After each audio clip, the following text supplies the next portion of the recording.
The morning of Melinda Fairley's wedding dawned grey and cold over Mayfair, as though London itself mourned what was to come.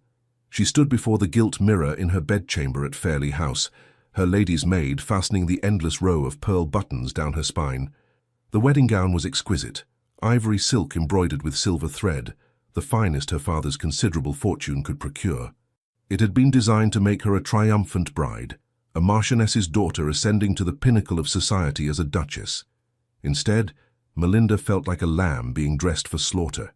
"You look beautiful, my lady," whispered Anne, her maid, though her voice carried no conviction. The girl had heard the rumors too, everyone had. Melinda studied her reflection with detached precision. Black hair arranged in elaborate curls, dark brown eyes that appeared almost hollow in the morning light, skin pale as porcelain. She was considered handsome by society's standards, not a diamond of the first water perhaps, but certainly acceptable for a duke.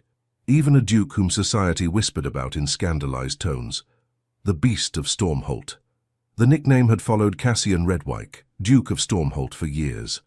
Some claimed he bore a hideous deformity, a face so terrible that he refused to let even his own servants look upon him directly.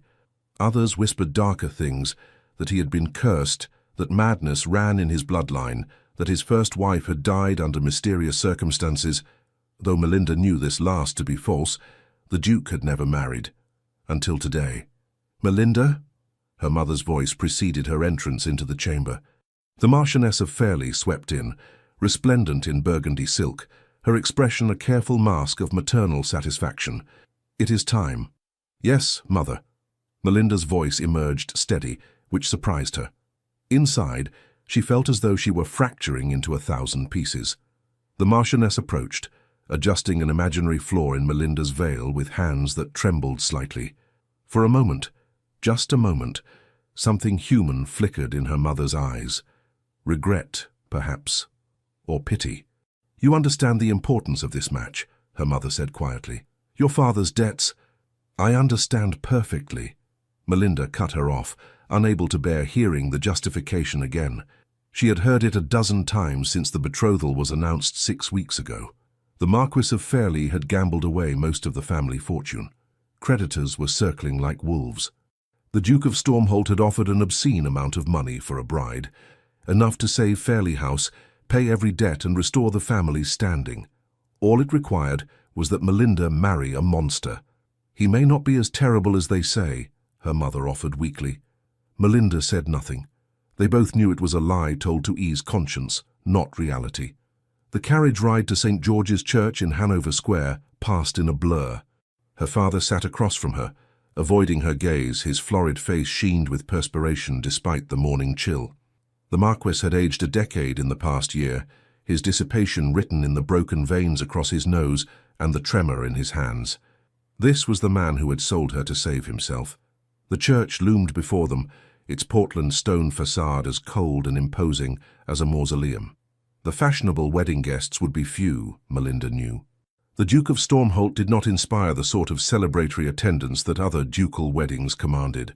Most of the ton would stay away, either from superstitious fear or calculated social distancing from a man they deemed unsuitable company. Those who came would do so out of morbid curiosity, eager to see the bride sacrificed to the beast. Inside, the church was indeed sparsely attended. Melinda recognized a few faces as she processed down the aisle on her father's arm. The Countess of Pemberton, who collected gossip like other women collected porcelain, Lord Ashworth, who never missed an opportunity to witness another's misfortune, the Dowager Duchess of Hartwell, whose presence lent the proceedings a veneer of respectability. And there at the altar stood her bridegroom. Even from a distance, the Duke of Stormholt cut an imposing figure. He was tall, uncommonly so, with broad shoulders that filled out his dark blue superfine coat to perfection. His buckskin breeches and polished Hessian boots were impeccable, but it was what adorned his head that drew every eye in the church. A top hat with an unusually wide brim angled low, casting his face into complete shadow. Melinda's heart hammered against her ribs as she drew closer. Her hands, hidden within her silk gloves, had gone numb. She tried to glimpse something, anything of the face beneath that hat, but the shadow was absolute. She could make out only the strong line of his jaw, dark with what appeared to be several days' beard growth. The vicar began the ceremony, his voice echoing in the cavernous space. Melinda heard the words as though from a great distance, her entire being focused on the man beside her. He stood perfectly still, his hands clasped behind his back. When required to speak, his voice emerged low and rough, as though little used. "I, Cassian Redwyke, take thee, Melinda, fairly." His voice carried the cultured accent of the aristocracy, but there was something else beneath it, something dark and wounded. The sound sent an involuntary shiver down Melinda's spine. When it came time for her vows, she forced her voice to remain steady. "I, Melinda Fairley, take thee, Cassian Redwyke." The words felt like a noose tightening around her throat. The vicar pronounced them man and wife. The Duke did not attempt to kiss his bride, a breach of tradition that sent whispers rippling through the assembled guests. Instead, he merely inclined his head slightly and offered his arm. Melinda placed her trembling hand upon it, feeling the solid warmth of him beneath the fine wool. Whatever he was corporeal, real, her husband. They walked back down the aisle together, and Melinda kept her gaze fixed straight ahead, unwilling to meet the pitying or gleeful stares of the guests. Outside, a ducal carriage waited, black and imposing, with the Stormholt coat of arms emblazoned on the door, a silver wolf's head on a field of midnight blue. The Duke handed her into the carriage with surprising gentleness, then climbed in himself. The door shut with a definitive click, sealing them together in the intimate space. The carriage lurched into motion, carrying them away from St. George's, away from the life Melinda had known, toward whatever fate awaited her at Stormholt House. For several minutes, neither spoke. Melinda pressed herself against the far corner of the seat, her hands knotted in her lap. The Duke sat opposite her, still as a statue, his face still obscured by that damned hat. "You need not fear me," he said finally, his rough voice breaking the silence. Melinda's eyes snapped to where his face would be, though she could see nothing. "I am not afraid," she lied. A sound that might have been a bitter laugh emerged from beneath the hat. "You are a poor liar, Your Grace. Your Grace." The title that was now hers, Duchess of Stormholt. It should have thrilled her. Instead, it felt like chains. "Why do you hide your face?" The question escaped before Melinda could stop it, bold and foolish. The Duke's hands, which had been resting on his knees, clenched into fists. "You will see soon enough," he said coldly. "And then you will understand why I prefer the shadows." The carriage fell silent again, the only sounds the clatter of hooves on cobblestones and the distant calls of street vendors. Melinda stared out the window, watching London pass by, the elegant townhouses of Mayfair giving way to the broader streets near Hyde Park. Stormholt House stood on the corner of Park Lane, overlooking the park itself. It was a magnificent structure of pale stone, 4 stories high with a columned entrance and dozens of gleaming windows. A house that proclaimed power and ancient lineage. A house that felt like a prison as the carriage stopped before its doors. Servants materialized to assist them, footmen in the Stormholt livery of midnight blue and silver, a stern-faced butler, who Melinda would later learn was called Thornton. None of them looked directly at the Duke. Their gazes slid away from him as though repelled by some invisible force, focusing instead on Melinda with varying degrees of sympathy and curiosity. "Welcome to Stormholt House, Your Grace," Thornton intoned, bowing to Melinda. To the Duke, he merely inclined his head slightly, keeping his eyes downcast. The interior of Stormholt House was as magnificent as its exterior promised. Marble floors, soaring ceilings adorned with elaborate plasterwork, walls hung with priceless paintings and Flemish tapestries. Yet there was something oppressive about it, as though the weight of centuries pressed down upon the very air. "Mrs. Hartwell will show you to your chambers," the Duke said, gesturing to a middle-aged woman in a housekeeper's black bombazine. "You may rest and refresh yourself. Dinner will be served at 8 o'clock. He paused, then added in that same cold tone, "In the small dining room. We shall dine alone." Before Melinda could respond, he turned and strode away, disappearing down a corridor with swift, almost desperate movements, as though fleeing her presence. Mrs. Hartwell tisked softly, "Come, Your Grace, I'll see you settled."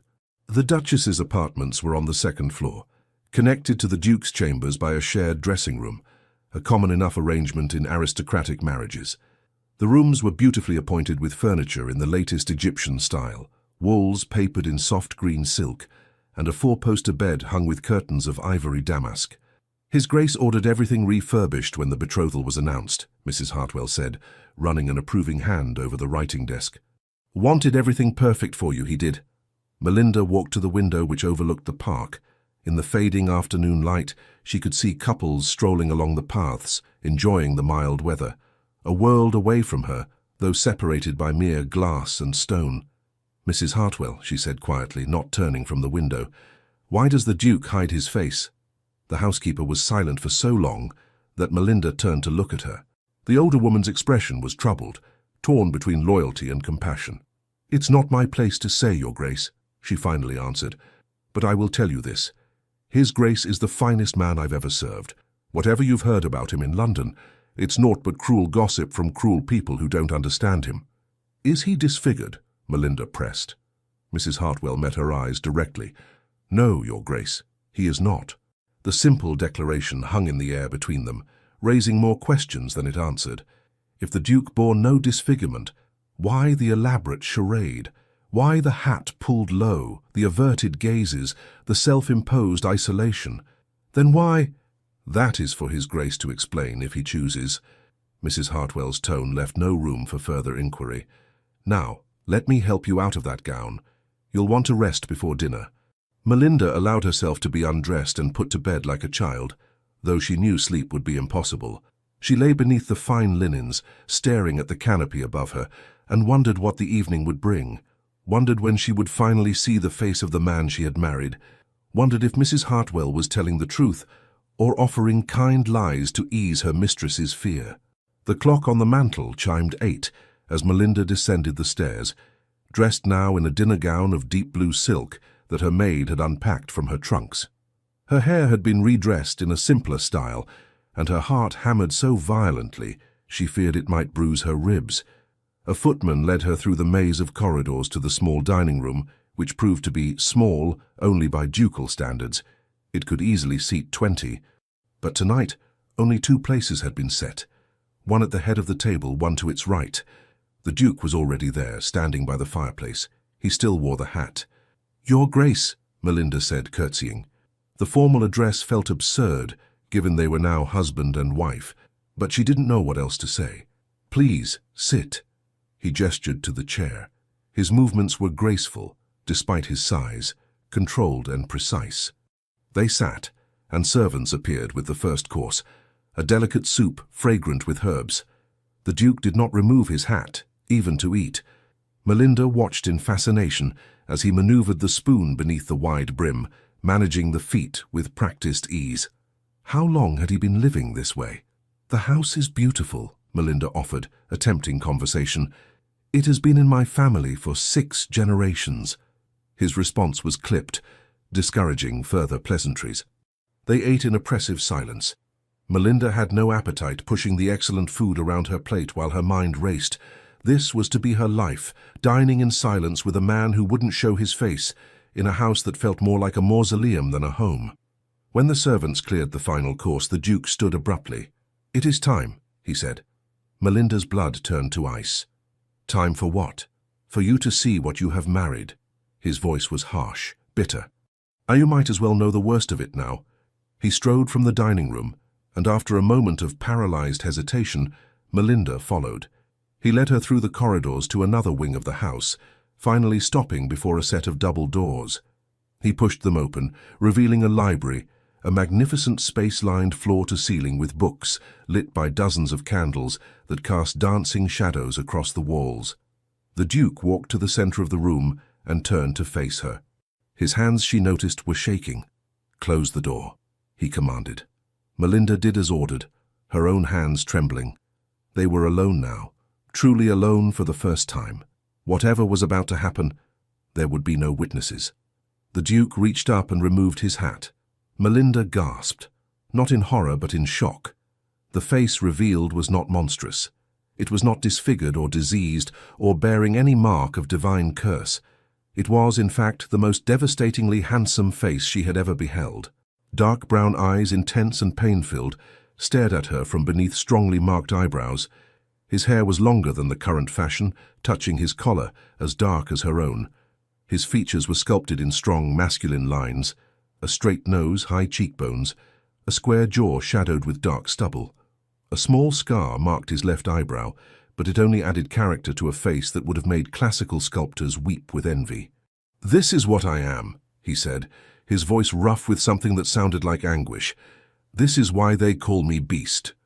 Melinda stared at him, completely bewildered. "I don't understand." "Don't you?" His laugh was bitter and broken. "Look at me. Look at me and tell me you don't see it." "I see a man," Melinda said slowly. "A handsome man. I see nothing that would warrant—" "My father was considered the handsomest man of his generation," the Duke interrupted harshly. "Women wrote poems about his beauty. My mother was a renowned beauty herself. I inherited their looks and it destroyed everything." He turned away from her, his hands clenching and unclenching at his sides. "Do you know what it is to be prized solely for your appearance? To have people see nothing of your mind, your character, your soul, only a pleasant arrangement of features?" Melinda remained silent, sensing he needed to speak, to purge whatever poison had festered inside him. "From the moment I entered society, I was pursued," he continued, his voice thick with old pain. "Not for my title, though that was certainly attractive enough, not for my fortune, though it is considerable, but for my face. Women wanted to possess it. Men wanted to be seen with me, as though my looks might somehow transfer to them. I was an object, a prize, a trophy to be won and displayed." He turned back to face her, and in his dark eyes she saw years of accumulated wounds. "My own mother cared more for my appearance than my welfare. She would parade me before her friends like a trained animal. 'Isn't he beautiful?' she would say. 'Isn't he perfect?' I was never Cassian to her. I was simply my beautiful son." "That sounds terrible," Melinda whispered. "Terrible." He laughed again, that broken sound that made her chest ache. It was suffocating. "By the time I reached 21, I could not attend a ball without being mobbed by predatory women who cared nothing for who I was, only what I looked like.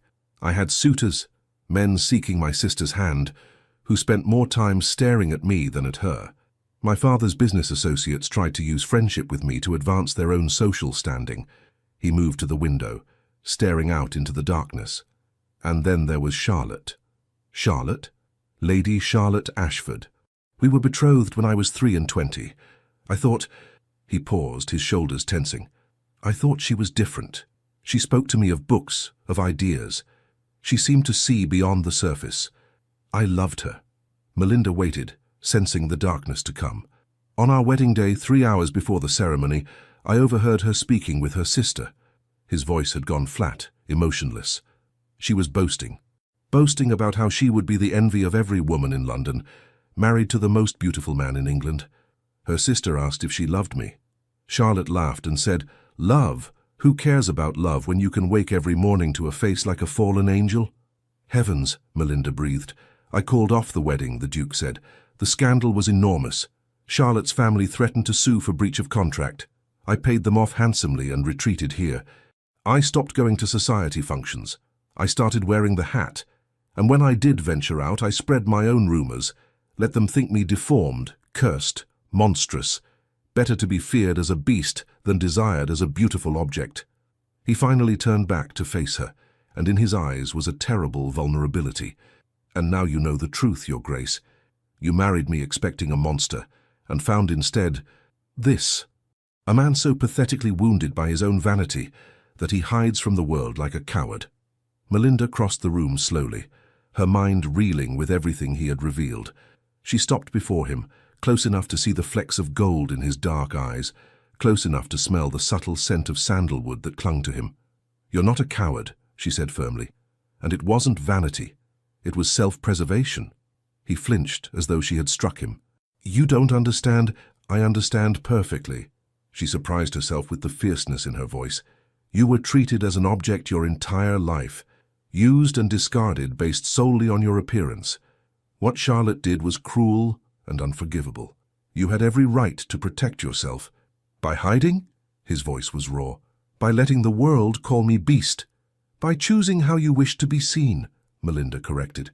"By refusing to let them reduce you to nothing more than a handsome face." They stood in silence for a long moment, something fragile and unexpected building in the air between them. "Why did you agree to marry me?" the Duke asked finally. "The real reason." Melinda could have lied, could have cited duty or ambition, but his honesty deserved equal honesty in return. "My father's debts," she said simply. "He gambled away our fortune. We were on the brink of ruin. Your marriage settlement saved my family." "So we are both victims of commerce," he said with a twisted smile. "You were sold to save your family's name. I bought a bride because I knew no woman would marry the beast voluntarily." "That's not—" Melinda started to protest, but he held up a hand. "It's the truth. I won't insult either of us by pretending otherwise." He moved past her, heading toward the door. "Your rooms are connected to mine.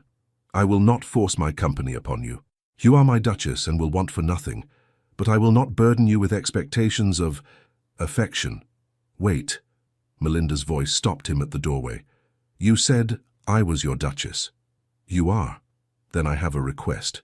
She drew herself up, channeling every ounce of her mother's aristocratic bearing. "Remove the hat. If we are to be married, truly married, I would like to see my husband's face."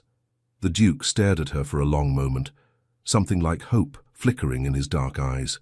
Then he set the hat on a nearby table and stood before her, fully revealed. "As you wish," he said quietly. "Your Grace." And Melinda looked upon her husband, really looked upon him, and thought that perhaps, just perhaps, this marriage might be something other than the prison sentence she had feared. The first weeks of marriage were strange and tentative, a careful dance between two wounded souls learning to coexist. True to his word, the Duke, Cassian as he had finally asked her to call him in private, did not force his presence upon her. He worked in his study during the day, managing his vast estates and business interests.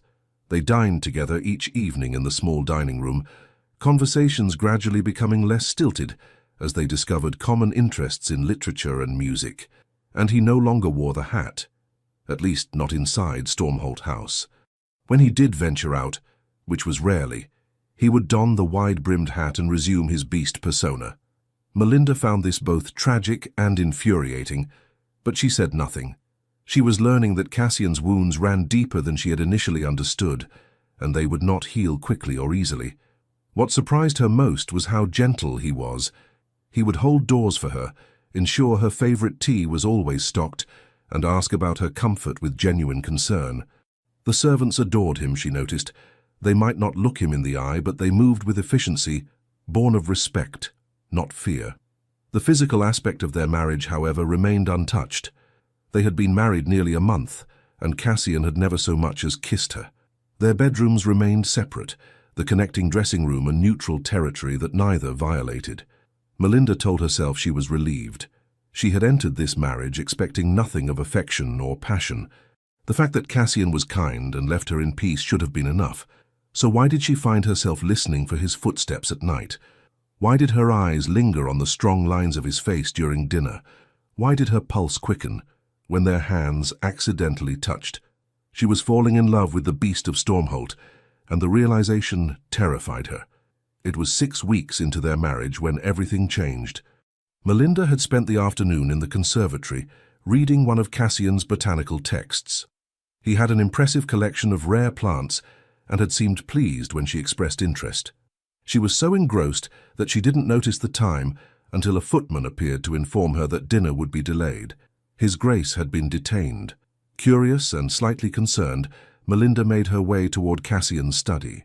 As she approached, she heard voices, Cassian's deep tones and another man's higher, more nasal voice. "Absolutely not," Cassian was saying, his voice hard. "I won't hear another word about it." "But your Grace must consider," the other man began. "I have considered, and my answer is final. My Duchess will attend with me, and that is the end of it." Melinda paused outside the door, uncertain whether to interrupt. "But the scandal, your Grace. You haven't attended a major social function in years, and to bring her Grace when the talk about your condition is still so fresh." "The talk about my condition?" Cassian's voice had gone dangerously soft. "You mean the lies and gossip spread by small-minded fools who have nothing better to do than speculate about their betters?" "I meant no offense, your Grace," the other man stammered. "I only thought you thought wrong. The Duchess and I will attend the Hartwell ball next week, and there's an end to it. You may go." Melinda heard footsteps approaching the door and quickly stepped back. A thin man in a secretary's sober black coat emerged, looking flustered. He nodded to her distractedly and hurried away. Taking a breath, Melinda knocked on the study door. "Enter." Cassian sat behind his massive desk, papers spread before him, but his attention was on her the moment she stepped inside. As always, the sight of him made her breath catch slightly. How had she ever thought him beastly? "Melinda," he rose immediately. "Is something amiss?" "I heard voices," she admitted. "I apologize for eavesdropping, but I couldn't help overhearing something about a ball." Cassian's expression darkened. "The Dowager Duchess of Hartwell is hosting a ball next week. She's my godmother, and has been insisting I attend. I thought—" He paused, seeming uncertain. "I thought perhaps you might wish to go, to be properly presented as my Duchess." Melinda's heart leaped at the thought, not of the ball itself, but of appearing in society with Cassian, of showing London that their Duchess was proud of her Duke. "I would like that very much," she said. "You needn't agree simply to be obliging," Cassian said quickly. "I know society has not been kind in their speculation about our marriage. The stares and whispers might be unpleasant." "Let them stare," Melinda said firmly. "Let them whisper. I am your wife and I have no shame in that." Something bright and fierce blazed in Cassian's eyes.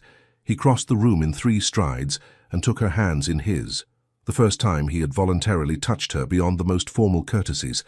"You are extraordinary," he said roughly. "I don't deserve you." "That's absurd," Melinda whispered, acutely aware of the warmth of his hands, the nearness of him. "If anything, I don't deserve your kindness. You could have been cruel. You could have treated me as an obligation. Instead, you've been nothing but gentle."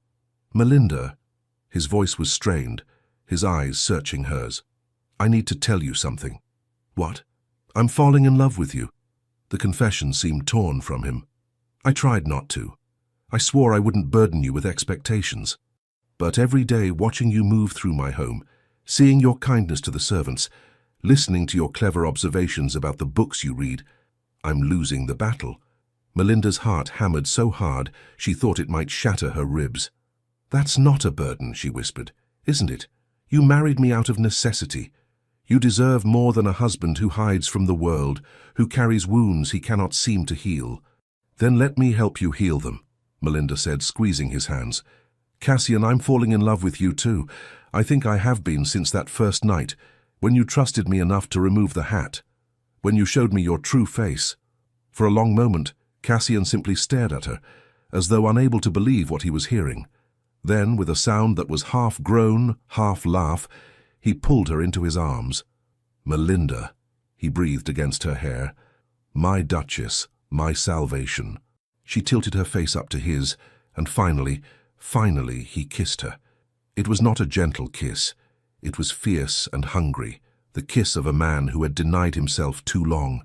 Melinda responded with equal fervor, her hands fisting in his coat, her body pressing against his solid warmth. When they finally broke apart, both breathing hard, Cassian rested his forehead against hers. "Come to my bed tonight," he said, his voice rough with desire. "Not out of duty, but because you want to." "Yes," Melinda whispered. "Yes."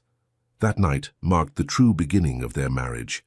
Cassian was a passionate and surprisingly tender lover, worshipping her body with a reverence that made tears prick her eyes.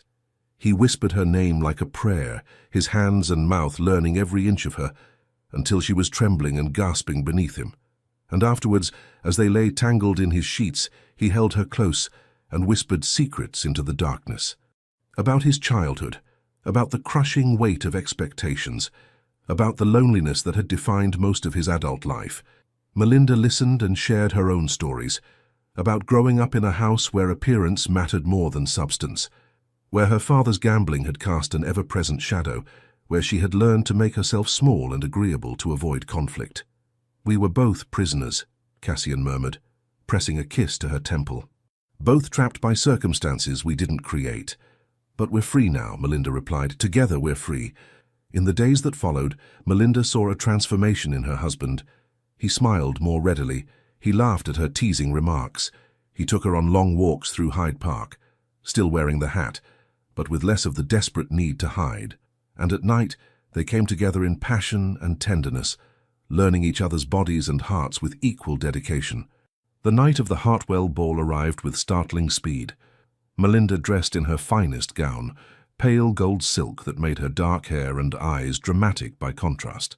Cassian appeared in her dressing room as her maid finished arranging her coiffure, looking devastatingly handsome in black evening clothes. "You look magnificent," he said, his eyes dark with appreciation. "As do you," Melinda replied. Then, gently, she reached for the hat he carried. "Must you wear it?"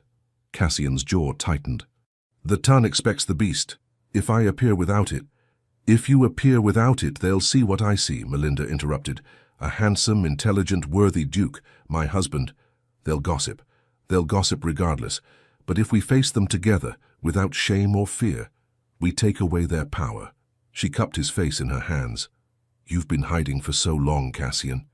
Isn't it time to stop?" For a long moment, he wrestled with himself.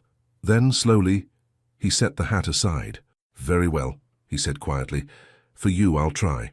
The Hartwell Ball was the social event of the season, the ballroom glittering with hundreds of candles and filled with the cream of London society. When the butler announced, "His Grace, the Duke of Stormholt, and Her Grace, the Duchess of Stormholt," every head turned. The collective gasp was audible. Melinda felt Cassian tense beside her as hundreds of eyes fixed upon them. She squeezed his arm gently, silently reminding him she was there. They descended the stairs together, and the whispers began immediately, a susurrus of shock and speculation that followed them across the ballroom floor. "Not disfigured at all. Why did he hide? Most handsome man I've ever seen. Poor Duchess, trapped with the beast." That last comment, delivered in a carrying voice by a woman Melinda recognized as Lady Pemberton, made her blood boil. She turned, fixing the Countess with a cold stare. "I beg your pardon, Lady Pemberton, but I believe you were speaking about my husband." Lady Pemberton had the grace to flush. "You merely meant to spread vicious gossip about a man you don't know." Melinda's voice was pleasant but edged with steel. "How fortunate that I am here to correct your misconceptions. My husband is the finest man of my acquaintance, and I consider myself extraordinarily fortunate to be his wife. Should you have any further observations about the Duke of Stormholt, I suggest you direct them to me. I should be happy to educate you." Lady Pemberton stammered an apology and fled. Around them, Melinda could see other guests hastily turning away, their expressions ranging from embarrassed to impressed. Cassian looked down at her, something like awe in his eyes. "My fierce Duchess," he murmured. "Always," she replied. The Dowager Duchess of Hartwell, a formidable woman in purple silk and diamonds, approached them with a broad smile. "Cassian, my boy, it's about time you stopped this foolish hiding business. And your Grace," she turned to Melinda, "welcome to the family, properly this time. You're exactly what my stubborn godson needed." The evening that followed was not easy.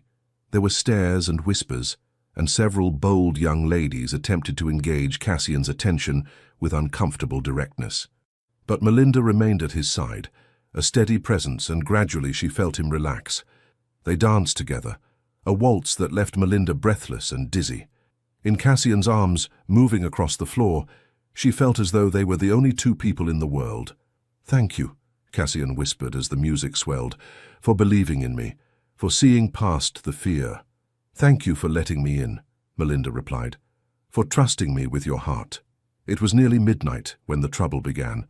Melinda was standing near the refreshment table, fanning herself after the exertion of dancing, when she felt a presence at her elbow. She turned to find a woman she didn't recognize, young, perhaps 25, with auburn hair and striking green eyes, dressed in a gown of emerald silk that was just slightly too low-cut for propriety. "Your Grace," the woman said, curtsying, "we haven't been formally introduced. I am Lady Sylvia Ashford." Ashford. The name sent a chill down Melinda's spine. "Charlotte Ashford's sister." "Lady Sylvia," Melinda replied coolly, inclining her head the barest minimum required by courtesy. "I wanted to congratulate you on your marriage," Lady Sylvia continued, her smile not reaching her eyes. "How fortunate you are to have secured such an eligible husband. Though I confess I was surprised when I heard the beast had finally taken a bride." My husband is not a beast, Melinda said firmly. Surely you, of all people, know that. Lady Sylvia's smile sharpened. Oh, I know precisely what the Duke of Stormholt is.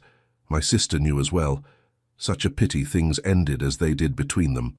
Your sister was cruel and mercenary, Melinda said bluntly, abandoning pretense. My husband had every right to end that betrothal. Did he? Lady Sylvia's eyes glittered with malice.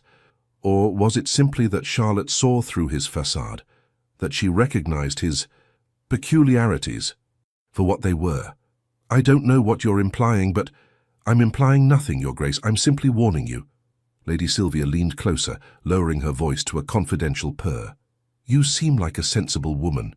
Surely you've wondered why a duke of such considerable fortune and standing would need to essentially purchase a bride.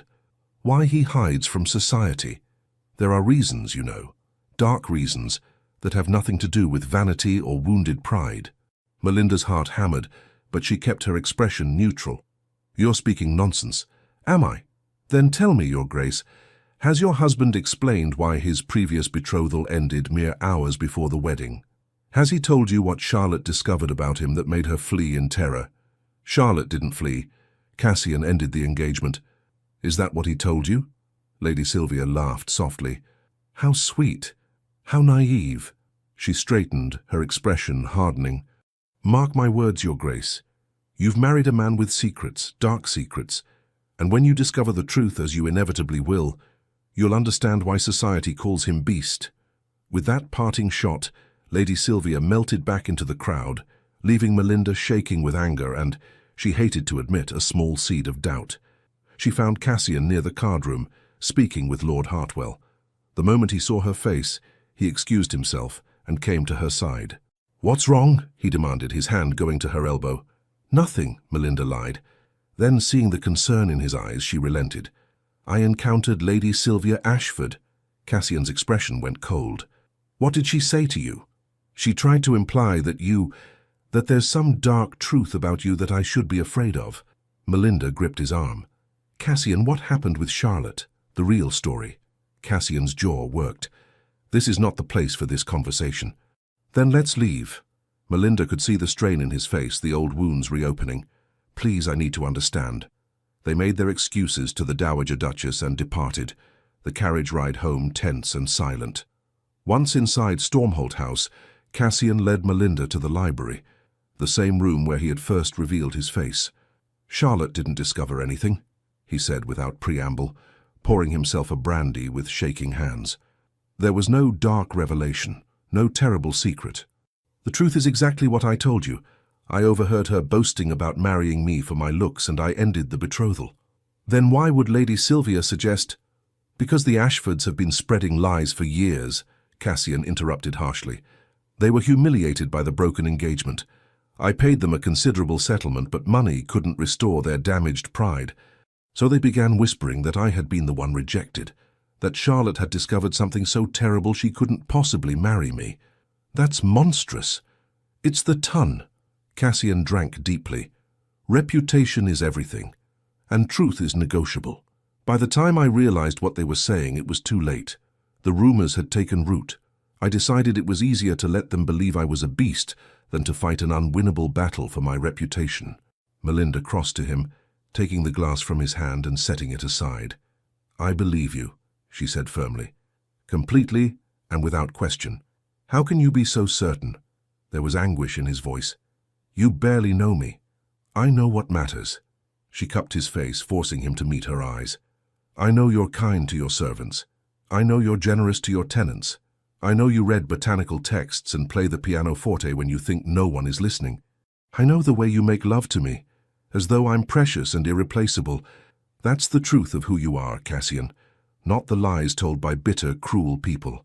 He pulled her against him, burying his face in her hair. I don't deserve you, he whispered. Stop saying that, Melinda replied fiercely. We deserve each other, we deserve happiness, and I won't let Lady Sylvia or anyone else poison what we've built. They held each other in the candle-lit library, drawing strength from their shared determination. But even as Melinda reassured her husband, she felt the first stirrings of unease. The Ashfords were clearly not finished with them, and society, she was learning, could be more vicious than any beast. The following weeks brought an unexpected development. London society, starved for novelty, became fascinated by the Duke and Duchess of Stormholt. Invitations poured into Stormholt House. Hostesses who had previously avoided the beast now clamoured for the handsome Duke and his elegant Duchess to grace their entertainments. Cassian was bewildered by the sudden attention. Melinda found it both amusing and slightly nauseating.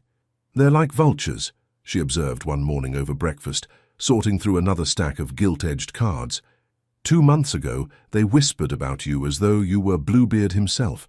Now, they want you at their dinner tables." "Should we refuse?" Cassian asked, looking up from his newspaper. Melinda considered. Part of her wanted to reject every invitation, to punish the fickleness of the ton. But another part, the part that was learning to think strategically, recognized an opportunity. "No," she said slowly, "we should accept some of them. The more we appear in society as a united, content couple, the harder it becomes for people like the Ashfords to spread their poison." Cassian smiled at her over the rim of his coffee cup. "When did you become such a tactician?" "I learned from watching my mother navigate society's treacherous waters," Melinda replied. "Though I swore I'd never become like her, I must admit she taught me some useful skills." They began accepting select invitations. Dinner parties, musicals, the occasional ball. Melinda made it her mission to be gracious to everyone, even those who had previously whispered about her husband. She watched as Cassian gradually relaxed in social settings, the old confidence returning, as he realized people were responding to him as a man, not as an object or a monster. But the Ashfords were not idle.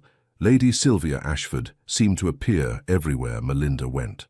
At Lady Pemberton's dinner party, she managed to secure the seat next to Melinda and spent the entire meal making veiled comments about marriages of convenience and the secrets husbands keep. At the theatre, Melinda spotted Lady Sylvia in a box across from theirs, watching them with unnerving intensity. And then there was Charlotte herself. Melinda finally encountered the woman at a musicale hosted by the Countess of Pemberton. Charlotte Ashford, now Lady Charlotte Barrett, having married a baronet, was blonde and beautiful in the conventional sense, with porcelain skin and china blue eyes. She approached Melinda during the interval between performances, a false smile fixed on her face. "Your Grace," she said, curtsying, "how delightful to finally meet you. I've heard so much about the new Duchess of Stormholt." "Lady Charlotte," Melinda replied, matching her cool tone, "congratulations on your own marriage." "Thank you." Charlotte's smile didn't waver, but her eyes were cold. "Though I must confess, Baronet is somewhat less impressive than Duke. You're a fortunate woman." "I am," Melinda agreed pleasantly. "My husband is extraordinary." "Extraordinary," Charlotte repeated, as though tasting the word. "Yes, that's certainly one way to describe Cassian, though I might choose different words." "How interesting that you still call him by his Christian name," Melinda observed, "given that your engagement ended so long ago." Charlotte's smile tightened. "We were quite close once upon a time, before he showed his true nature." "And what nature would that be?" "A man who breaks promises, who casts aside those who love him when they become inconvenient." Charlotte leaned closer, her voice dropping to a whisper. "Tell me, Your Grace, has he tired of you yet? Or are you still in that blissful period where you believe his pretty words and passionate embraces mean something?" Melinda felt her temper flare but kept her voice even. "My marriage is none of your concern, isn't it? I tried to warn you, you know. Through my sister, but you didn't listen." Charlotte straightened, smoothing her skirts. "When it all falls apart, and it will, remember that I tried to help." She glided away, leaving Melinda furious and shaken.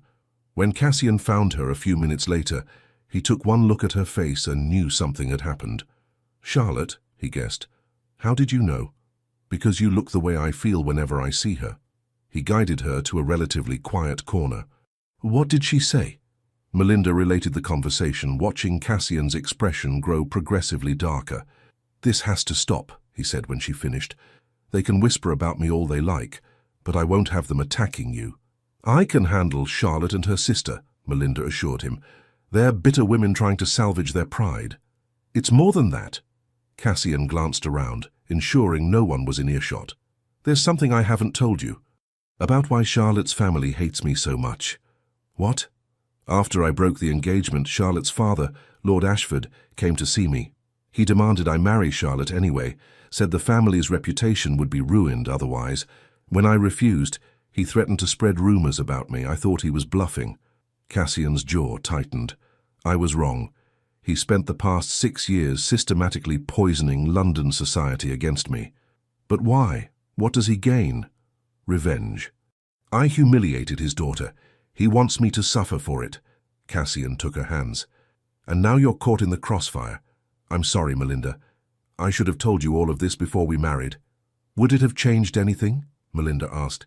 We both married out of necessity. Knowing about Lord Ashford wouldn't have altered that. Perhaps not. But you would have been prepared for their campaign against us. Then prepare me now, Melinda said firmly. Tell me everything, and then we'll decide how to fight back. The campaign of whispers escalated over the following weeks. Melinda began noticing subtle shifts in how certain members of society treated them, conversations that stopped when she entered a room, invitations that dried up from particular families, knowing looks exchanged behind fans. The Ashfords were working their poison with surgical precision. The breaking point came at the Pemberton ball, nearly 3 months into Melinda and Cassian's marriage. They arrived late, having been delayed by a problem with one of Cassian's tenant farms that required immediate attention. The ball was in full swing, the ballroom crowded with London's elite. Melinda was wearing a new gown of deep sapphire silk that made her dark eyes luminous, and she noticed multiple heads turning as they entered. But this time, the attention felt different, malicious. Something's wrong, Cassian murmured, his hand tightening on her elbow. I feel it too, Melinda replied. They made their way through the crowd, and Melinda became aware of the whispers following them like a dark wake. Can you believe it? Poor thing probably doesn't even know. Saw them together at the theatre last week. Absolutely shameless. Lady Pemberton approached, her expression dripping with false sympathy. Your Grace, she said to Melinda, might I have a word? In private?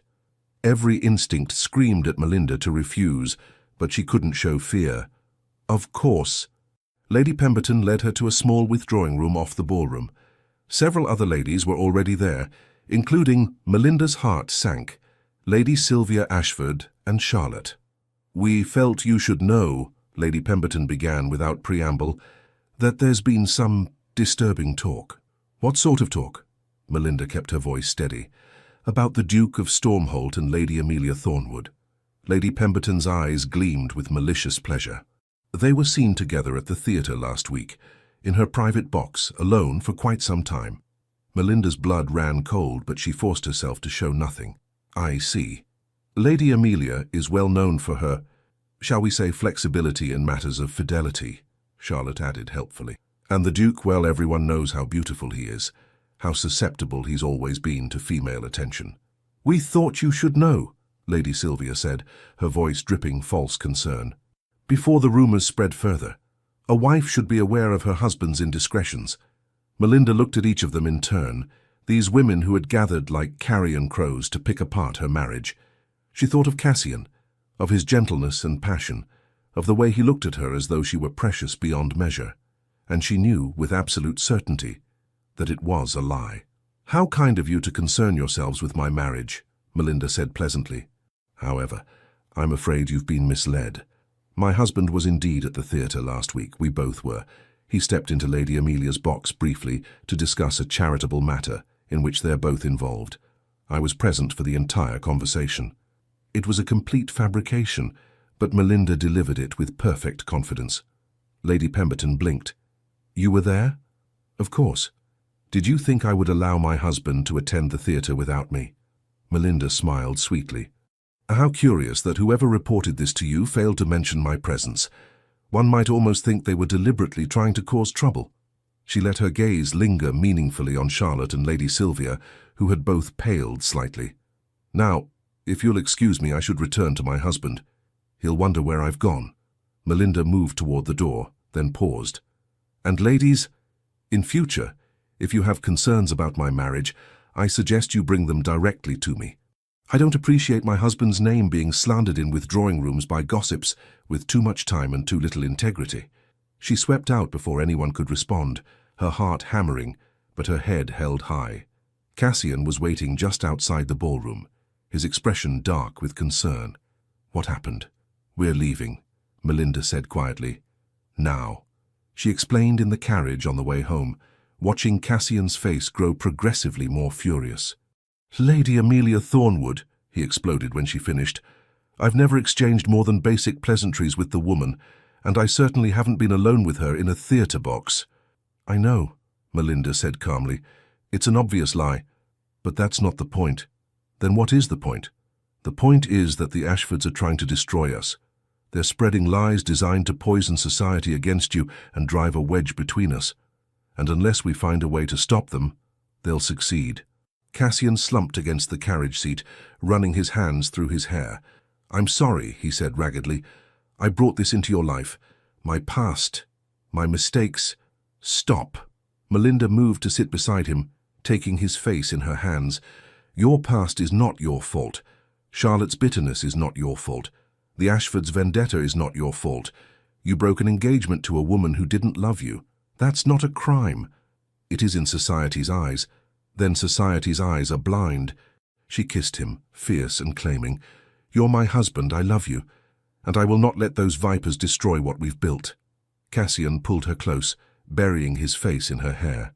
"What do we do?" "We fight back," Melinda said, "but not with whispers and lies. We fight with truth, with our love, with the undeniable proof that we are happy and united." "How?" "I don't know yet," Melinda admitted, "but we'll find a way, together." The solution came from an unexpected source, the Dowager Duchess of Hartwell. She called upon them 2 days after the Pemberton ball, sweeping into Stormholt House with her customary authority. Cassian and Melinda received her in the drawing room, both uncertain what to expect. "I've been hearing disturbing rumors," the Dowager announced without preamble, accepting a cup of tea, "about supposed indiscretions and theatre boxes and nonsense. I assume it's all lies." "Complete fabrications," Cassian confirmed. "The Ashfords are behind it." "Of course they are. That family has no honor." The Dowager sipped her tea thoughtfully. "I warned your father about encouraging that match with Charlotte, Cassian. The Ashfords have always been more concerned with appearance than character." "Can you help us?" Melinda asked. "Your opinion carries considerable weight in society." "My dear girl, I can do better than offer my opinion. I can give you a platform." The Dowager set down her teacup with a decisive click. "My annual summer ball is in 3 weeks. It's the event of the season. Everyone who matters will attend. I want you to host it with me." "Host it?" Cassian looked stunned. "As co-hosts, you'll stand in the receiving line, you'll open the dancing. You'll be seen by everyone as a united, devoted couple. It will give you visibility and credibility, and it will give me the opportunity to publicly endorse your marriage." "But won't that draw more attention to the rumors?" Melinda asked. "Of course it will. That's the point." The Dowager smiled wickedly. "You can't defeat gossip by hiding from it. You must confront it head-on.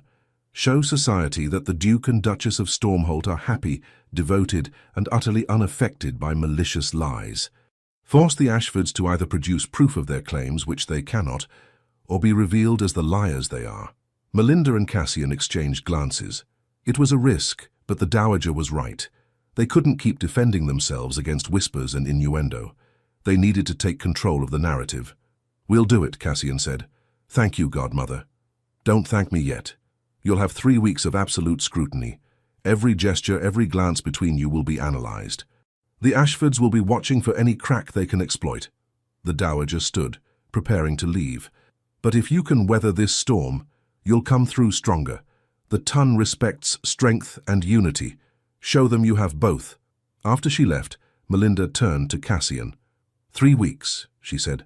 3 weeks, he agreed. "Can we do this?"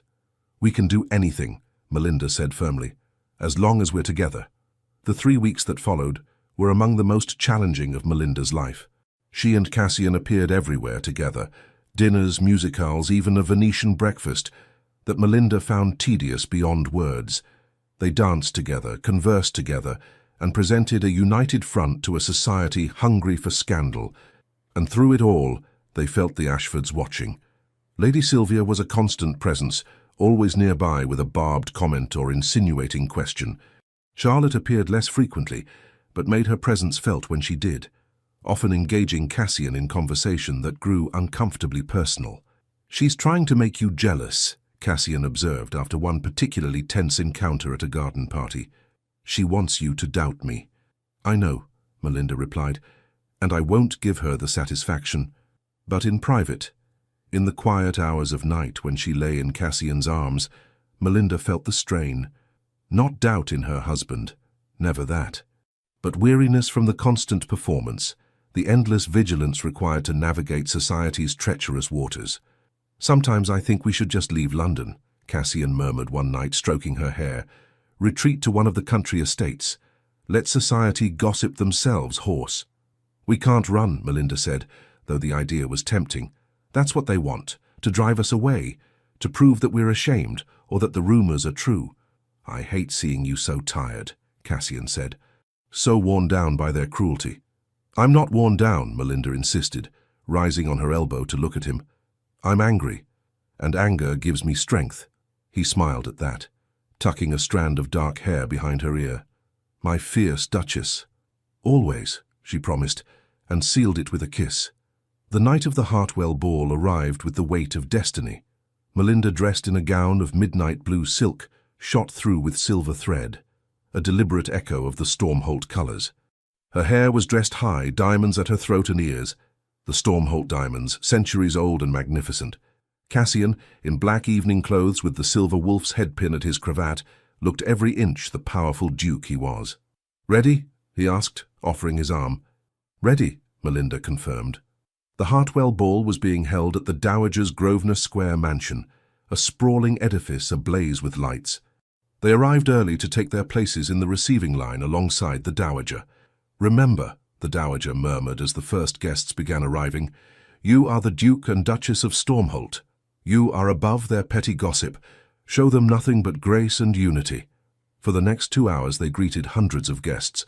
Melinda smiled until her face ached, exchanged pleasantries with people she knew were gossiping about them, and stood by Cassian's side with unwavering support. And then the Ashfords arrived. Lord Ashford came first, a portly man with cold eyes and a sneering mouth. His wife, the Lady Ashford, was thin and bitter-looking. Behind them came Charlotte with her husband, Sir Philip Barrett, and finally, Lady Sylvia. The Dowager greeted Lord Ashford with icy politeness. "Lord Ashford, Lady Ashford, how kind of you to attend." "We wouldn't miss it," Lord Ashford said, his gaze sliding to Cassian with unmistakable malice. "Your Grace," he added with the barest minimum of courtesy. "Lord Ashford," Cassian replied, his voice neutral. Charlotte stepped forward, her smile sharp as glass. "Your Grace," she said to Melinda, "what a beautiful gown. Though I suppose when one marries a duke, one can afford such luxuries." "When one marries the right duke," Melinda corrected pleasantly, "one discovers that true luxury lies not in gowns, but in the quality of one's husband." Charlotte's smile froze. Before she could respond, the Dowager intervened smoothly, directing the Ashfords away from the receiving line. "Well done," Cassian murmured when they were out of earshot, "though I fear you've made an enemy for life." "I made that enemy the moment I married you," Melinda replied. "I might as well enjoy it." When the receiving line finally ended and the dancing began, Cassian led Melinda onto the floor for the opening waltz. As they swept across the polished boards, Melinda was acutely aware of every eye upon them. "They're watching," she murmured. "Let them watch," Cassian replied, pulling her infinitesimally closer. "Let them see how deeply I love my wife." The waltz was perfect. They moved together as though they'd been dancing their entire lives. Melinda forgot the watching crowd, forgot the Ashfords and their poison, forgot everything except the man holding her and the love that bound them. When the dance ended, the applause was genuine and warm. They had passed the first test. The evening progressed without incident until supper was announced. The guests began making their way to the dining room, and Melinda found herself temporarily separated from Cassian by the crush of bodies. And that was when Lady Sylvia struck. She appeared at Melinda's elbow as though materializing from shadows. "Your Grace, might I have a word?" "I'm looking for my husband," Melinda said coolly. "This will only take a moment." Lady Sylvia's hand clamped around Melinda's arm with surprising strength, steering her toward a small antechamber. It concerns him, actually. Against her better judgment, Melinda allowed herself to be led into the chamber. The moment they were inside, Lady Sylvia closed the door. "What do you want?" Melinda demanded. "To help you," Lady Sylvia said, "though you're too stubborn to realize you need it." "I don't need or want your help." "Don't you?" Lady Sylvia pulled a folded paper from her reticule. "This is a letter, written by your husband to my sister, delivered the day before their wedding was to take place." Melinda's heart began to pound, but she kept her voice steady. "I don't believe you." "Read it." Lady Sylvia thrust the paper at her. "Read it, and see what kind of man you married." With trembling hands, Melinda unfolded the letter. The handwriting was masculine, the paper expensive. It began, "My dearest Charlotte." Melinda forced herself to read, her heart sinking with each line. The letter was passionate, professing deep love, promising eternal devotion. It was signed simply C. "You see?" Lady Sylvia's voice was poisonously sweet. "He loved my sister, truly loved her. Whatever he tells you about overheard conversations and broken trusts, it's lies. He loved Charlotte, and she was forced to reject him when she discovered certain things about his character." "This proves nothing," Melinda said, though the paper shook in her hands. "This could be a forgery. It's his handwriting. We've had it verified by an expert." Lady Sylvia moved closer, her green eyes glittering. "Your husband is a liar, Your Grace. He married you for convenience, probably for your father's political connections or some other calculated reason. He doesn't love you. He never could. His heart belongs to my sister." Melinda stared at the letter, her mind racing. The handwriting did look similar to Cassian's, but she couldn't be certain. And the contents, they contradicted everything Cassian had told her about his relationship with Charlotte. But could she trust her own judgment? She had only known Cassian for 3 months. The Ashfords had known him for years. "I don't believe you," Melinda repeated, but her voice lacked conviction. "Then ask him about the letter," Lady Sylvia suggested. "See how he responds. Watch his face when you confront him. And then you'll know the truth." She swept out of the antechamber, leaving Melinda alone with the letter and her suddenly shaken certainty. Melinda stood in the antechamber, the letter clutched in her trembling hands, her mind a chaos of conflicting thoughts. This could be a forgery. The Ashfords are liars. But what if it's real? What if Cassian has been deceiving me? "No," she whispered aloud. "No, I won't doubt him. I won't." But the poison had been planted. She could feel it working through her, insidious and dark. The door opened and Cassian appeared, his face tense with concern. "Melinda? I've been searching everywhere. What are you doing in here? Is something wrong?" Melinda looked at her husband, his handsome face, his worried eyes, and felt tears prick her lids. "Lady Sylvia gave me this," she said, holding out the letter. Cassian took it, his expression growing thunderous as he read. When he finished, he crumpled the paper in his fist. "It's a forgery," he said flatly. "A damned good one, I'll grant them, but a forgery nonetheless. How can you be certain?" "Because I never wrote such drivel to Charlotte." Cassian's voice was harsh with frustration. "Melinda, I told you the truth about our relationship. It was tepid at best. I never professed grand passion because I never felt it. This letter," he gestured with the crumpled paper, "is either a complete fabrication or something they cobbled together from various correspondence. The handwriting can be forged, especially if they had access to actual letters from me." Cassian moved closer, taking her shoulders gently. "Melinda, look at me. Do you truly believe I would lie to you about something this important?" Melinda searched his eyes, seeing nothing but sincerity and wounded pride. The doubt Lady Sylvia had planted began to wither. "No," she said softly. "I don't believe you'd lie to me." "Then believe me now. I don't love Charlotte. I never truly did. I love you, only you. This letter is a desperate attempt by the Ashfords to drive a wedge between us." His hands tightened on her shoulders. "Don't let them succeed." Melinda's remaining doubts crumbled. She threw her arms around her husband, burying her face against his chest. "I'm sorry. I should never have doubted even for a moment. You're human. Cassian said, stroking her hair, "and they're expert manipulators. But we won't give them the satisfaction of destroying our marriage. What do we do about the letter?" Cassian looked at the crumpled paper in his hand, his expression hardening. "We expose it for the lie it is, publicly, tonight." "How?" "Trust me." He took her hand. "Are you with me?" "Always," Melinda promised. They returned to the ballroom together, where the dancing had resumed. Cassian scanned the crowd until he spotted Lord Ashford speaking with a group of gentlemen near the card room. With deliberate purpose, he guided Melinda across the floor. "Lord Ashford," Cassian said, his voice carrying clearly, "I believe we need to have a discussion." The conversation around them died. Heads turned, sensing drama. Lord Ashford's florid face went pale, then flushed with anger. "I have nothing to say to you, Stormholt." "Pity, because I have quite a bit to say to you." Cassian held up the crumpled letter.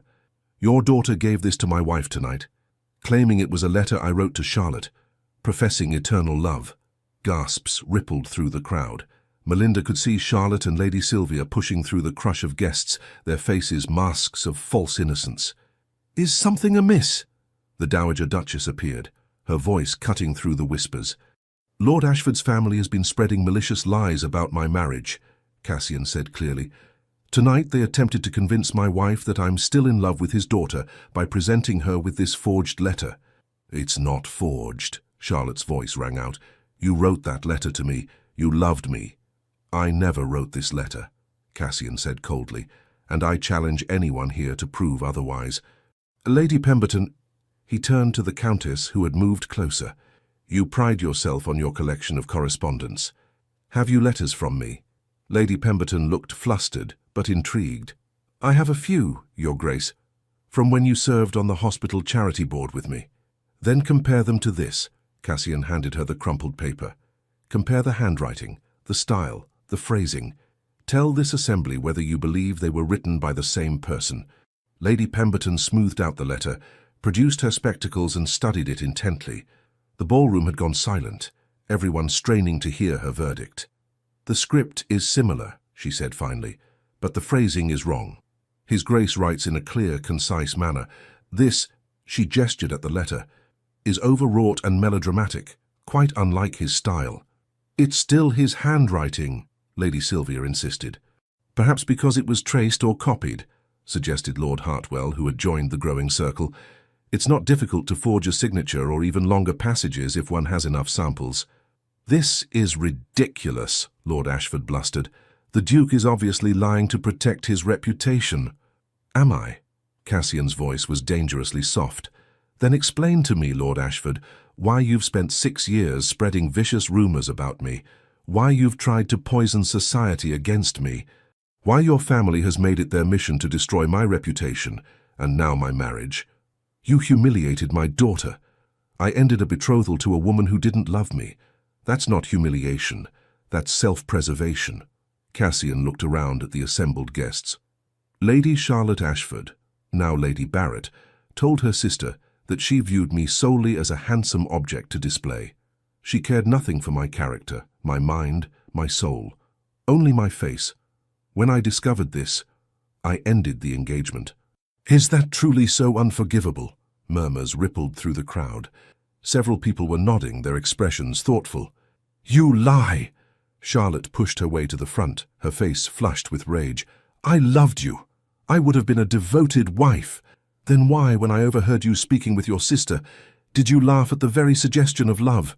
Cassian's voice was calm but implacable.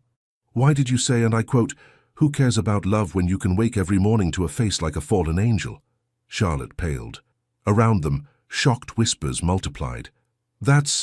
"You're twisting my words." "Am I? Lady Sylvia?" Cassian turned to Charlotte's sister. "Were you present during that conversation?" Lady Sylvia's face had gone white.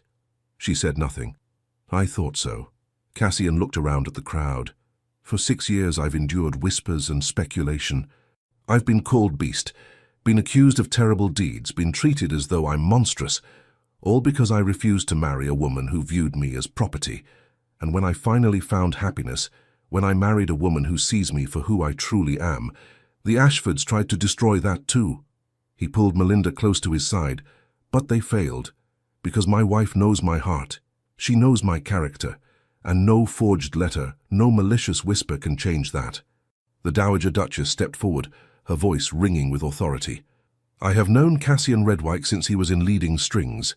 He is a man of honor and integrity. The accusations made by the Ashford family are baseless and cruel. I will not have such people in my home. Agreed, said Lord Hartwell. The Ashfords should leave. Indeed, added Lady Pemberton, surprising everyone. I've tolerated their gossip long enough. It's clear now it was all lies. Lord Ashford looked around wildly, seeing support evaporate. You can't do this. We're one of the oldest families in England. Then you should have behaved with the honor that position demands, the Dowager said coldly. Leave, now, and consider yourselves unwelcome in polite society until you make proper amends to the Duke and Duchess of Stormholt. Security of the household began moving toward the Ashfords. Lord Ashford, seeing he was defeated, grabbed his wife's arm. Charlotte was crying. Lady Sylvia looked murderous, but they had no choice. They retreated from the ballroom under the cold stares of London's elite. As they disappeared, the tension in the room broke. Conversation resumed, louder now, everyone discussing the dramatic confrontation they'd just witnessed. The Dowager approached Cassian and Melinda, her expression approving. Well done, my boy. Sometimes the only way to kill a snake is to cut off its head. Thank you, godmother, Cassian said quietly. Don't thank me. Thank your remarkable wife. The Dowager smiled at Melinda. You stood by him when it would have been easier to doubt. That takes strength of character. As the Dowager moved away to calm her other guests, Cassian turned to Melinda. Are you all right? I should be asking you that, Melinda replied. That was intense. It was necessary. Cassian cupped her face in his hands. I'm sorry you were dragged into my past. Sorry you had to endure their poison. I'm not sorry, Melinda said firmly. I'm proud to be your wife, proud of how you handled them. I couldn't have done it without you. He kissed her softly, unmindful of the watching crowd. You're my strength, Melinda, my salvation. And you're mine, she whispered back. The aftermath of the Hartwell ball was swift and decisive. By morning, all of London knew what had transpired. The Ashfords had been exposed as liars and manipulators, and society, ever fickle, turned against them with the same enthusiasm they had once directed at Cassian. Lady Pemberton, of all people, became an unlikely ally. She called upon Melinda 2 days after the ball, bringing with her several other influential society matrons. We owe you an apology, Your Grace, Lady Pemberton said without preamble. We believed the Ashfords' lies. We participated in spreading gossip about your husband. It was wrong and we're sorry. Melinda, still learning to navigate the complex politics of the ton, considered her response carefully. She could reject the apology, take petty revenge for the months of whispers and judgment, or she could take the higher road. Apology accepted, she said graciously. We all make mistakes. What matters is how we move forward. The relief on the women's faces was palpable. Within a week, invitations to Stormholt House began flowing in. Requests for the Duke and Duchess to attend dinners, musicales, even intimate family gatherings. Society, having ostracized Cassian for years, now wanted to welcome him back into the fold. Cassian was bemused by the sudden shift. 6 years ago, these same people whispered that I was cursed, he observed one evening as they dressed for yet another dinner party. Now they want to be my dearest friends. That's society, Melinda said, adjusting his cravat. Fickle and shallow, but it's also our world, at least for now. Do you want to stay in London? Cassian asked. Or would you prefer to retreat to Stormholt Abbey? We don't have to keep doing this. Melinda considered. The prospect of leaving London society behind was tempting. She had never particularly enjoyed the constant socializing, the endless scrutiny. But she also recognized the importance of solidifying their position now, while they had momentum. Let's stay for the rest of the season, she said. Establish ourselves properly. Then we can retreat to the country and live quietly. The country, Cassian repeated wistfully. I haven't been to Stormholt Abbey in over a year. It's the family seat, a beautiful place in Devon. Rolling hills, forests, the sea just a few miles away. It sounds lovely. Melinda finished with his cravat and stepped back to admire her handiwork. We'll go there when the season ends. Just the two of us. Just the two of us, Cassian agreed, pulling her close. though hopefully not for much longer. Melinda looked up at him, puzzled. What do you mean? I mean, he placed his hand gently on her still flat stomach. I'm hoping that by the time we reach Devon, there might be 3 of us. Melinda's breath caught. She had been so caught up in the drama with the Ashfords, so focused on protecting their marriage, that she hadn't paid attention to the subtle signs her body had been sending. But now that Cassian mentioned it, I'm late, she said slowly. Nearly 2 weeks late. I know. Cassian's eyes were alight with hope. I've been counting the days. But I didn't want to say anything in case I was wrong, in case it caused disappointment. Melinda placed her hand over his, her own hope blooming bright and fierce. Do you think? I think we should wait a few more weeks to be certain, Cassian said practically, though his voice shook slightly. But yes, my love, I think you might be carrying our child. The possibility, no, the probability, filled Melinda with a joy so intense it brought tears to her eyes. A child, their child, the ultimate proof of their love and unity. If it's true, she whispered, if I'm truly with child, then the Ashfords have lost completely. They tried to poison our love, to destroy our marriage. But instead, we've created new life. Justice, Cassian murmured, kissing her forehead. And more than that, happiness. Real, genuine happiness. The remaining weeks of the season passed in a blur of social obligations and quiet domesticity. Melinda's courses continued to stay away, and other signs appeared. Tenderness in her breasts, a slight queasiness in the mornings, an overwhelming fatigue that struck in the afternoons. She consulted a physician in secret, not wanting to raise hopes if she was mistaken, but the doctor confirmed what she already knew in her heart. She was approximately 6 weeks pregnant, and if all went well, would deliver sometime in late January or early February. Melinda chose to tell Cassian on their 4-month wedding anniversary. She waited until after dinner, when they were alone in the library, that same room where so much of their story had unfolded. I have something to tell you, she said, her heart hammering with excitement and nerves. Cassian looked up from the book he'd been reading, immediately alert to her tone. What is it? I saw a physician yesterday. He confirmed it. We're going to have a child. In February. For a moment, Cassian simply stared at her. Then his face broke into the most radiant smile Melinda had ever seen. He crossed the room in 2 strides and swept her into his arms, spinning her around with a whoop of joy. Careful, Melinda laughed, clinging to him. You'll make me dizzy. I don't care, we're having a baby. Cassian set her down gently, then immediately looked concerned. Are you well? Should you be standing? Do you need to sit down? What did the physician say? The physician said I'm perfectly healthy, and the pregnancy is progressing normally, Melinda assured him, touched by his concern. I'm not an invalid, Cassian. I can continue normal activities. But you must be careful. I will be careful, Melinda promised. But I won't spend the next 8 months wrapped in cotton wool. Cassian pulled her close, his hand splaying across her still flat stomach. Our child, he murmured wonderingly. Melinda, you've given me everything. Love, hope, redemption, and now this. How did I become so fortunate?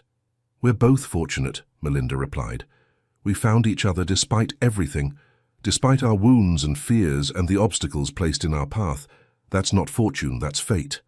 Then I'm grateful to fate, Cassian said, and kissed her with such tenderness that Melinda felt tears prick her eyes. They decided to keep the pregnancy quiet for a few more weeks, until Melinda was safely past the dangerous early months. Only the household staff at Stormholt House knew, and they could be trusted with discretion. As July melted into August, Melinda and Cassian attended fewer social functions, claiming the summer heat as an excuse.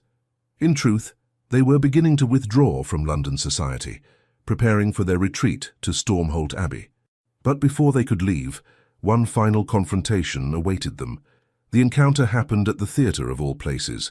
Melinda and Cassian had gone to see a new comedy at Drury Lane, enjoying what would likely be their last theatrical performance before departing for Devon.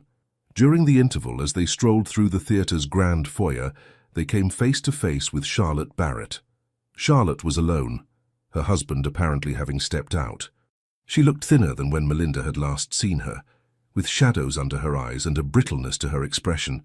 For a long moment, none of them spoke. Then Charlotte said quietly, "Your Grace, Your Grace." "Lady Barrett," Cassian replied neutrally.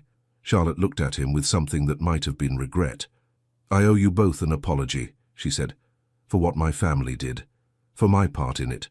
Melinda glanced at Cassian, seeing her own surprise reflected in his face. "Go on," Cassian said guardedly. "I was young and foolish when we were betrothed," Charlotte continued.